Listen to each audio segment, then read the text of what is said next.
The city that lived in fear. In late 1920s Germany, Düsseldorf was a city trying to rebuild stability after war and economic collapse.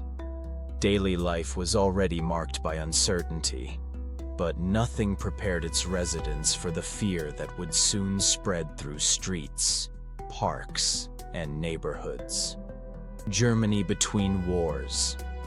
The Weimar Republic was fragile. Inflation, unemployment, and political unrest shaped everyday life. Trust in institutions was weak, and public anxiety was never far from the surface. This tension would amplify the terror that followed. The first attacks. Violent incidents began appearing without a clear pattern. Different locations, different circumstances, different victims. Investigators struggled to identify any consistent link, and the lack of predictability terrified the public. Randomness as a weapon. What frightened people most was not just violence, but randomness. There was no profile to avoid, no area considered safe. Anyone could be next. Fear spread faster than facts. A city changes behavior. Parents kept children indoors. Parks emptied. Streets grew quiet after dark. Rumors filled the gaps where information was missing. Düsseldorf was no longer just a city. It was a place on edge. Media and panic. Newspapers sensationalized every new incident. Headlines fueled speculation. The unknown attacker became larger than life, transforming fear into obsession. Panic became a daily companion. Fear enters daily routine. As the attacks continued, fear stopped being an emotion and became a habit. People adjusted their lives around it. Routes were changed. Conversations revolved around rumors. Normality quietly disappeared. Rumors replace facts. With limited information from authorities, speculation filled the void. Stories spread faster than confirmations. Each new rumor increased anxiety, making the unknown attacker seem omnipresent. The psychological toll. Fear exhausted the city. Constant alertness drained people emotionally. Sleep was disrupted. Trust eroded. The damage extended far beyond the direct victims. Police and public collision. Increased patrols did not bring comfort. For some, they reinforced the sense of danger. The visible presence of police became a reminder that the threat was still unresolved. The danger of collective panic. Panic distorted perception. Innocent behavior was misinterpreted. Suspicion turned inward. Fear began harming social cohesion itself. A killer without a face. Peter Kürten lived an unremarkable life. He worked. He followed routines. He blended in. In a city searching for monsters, he looked ordinary, and that ordinariness protected him. Blending into the crowd, Kürten moved through public spaces unnoticed. He did not isolate himself. He did not behave suspiciously. In a climate of fear, he looked like everyone else. Police under pressure. Authorities faced mounting criticism. Patrols increased. Investigations expanded. Innocent people were questioned. Resources were stretched thin. Yet the violence continued. False leads and distrust. As fear grew, trust declined. Citizens accused neighbors. Tips flooded police stations. Many led nowhere. The volume of information became an obstacle rather than a solution. The myth grows. The unknown attacker became a legend in public imagination. Stories exaggerated his intelligence and reach. Fear transformed a man into a symbol. Everyday life in paranoia.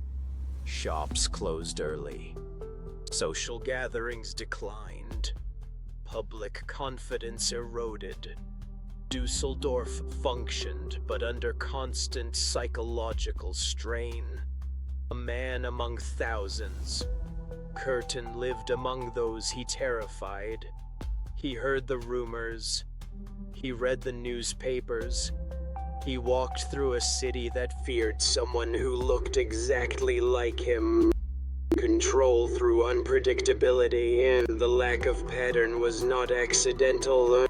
Uncertainty itself became a source of power.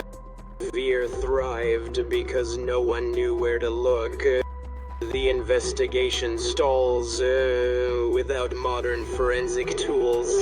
Police relied on witness statements and patterns that never stabilized. Each incident reset the investigation. The tension piece. By the time authorities realized the scale of the problem, the city was exhausted. Fear had become normalized. Anxiety was part of daily routine. The turning point. Eventually, a small detail broke through the chaos. A moment that did not fit. A behavior that stood out. It was not advanced science, but chance and persistence that created a lead. The arrest. When Peter Kürten was arrested, disbelief followed. This was not a monstrous figure hiding in shadows. This was a man who looked ordinary, spoke calmly, and lived a routine life. Confession without emotion. During questioning, Kürten confessed. Not under pressure. Not emotionally. His descriptions were controlled and detached.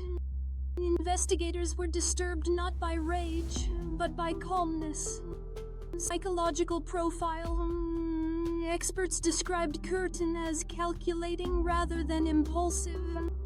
His actions were deliberate. Violence was not chaotic. It was intentional and controlled.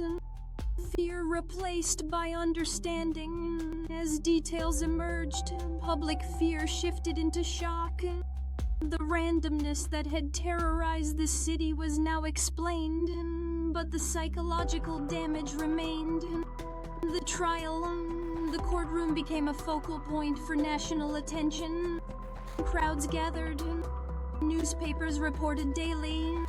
The public demanded certainty and closure. Accountability. Kürten was found fully responsible for his actions. The verdict was decisive. The sentence was final. Justice arrived, but fear had already left its mark. The city recovers slowly. Dusseldorf did not return to normal overnight. Trust had been damaged. Routines changed permanently.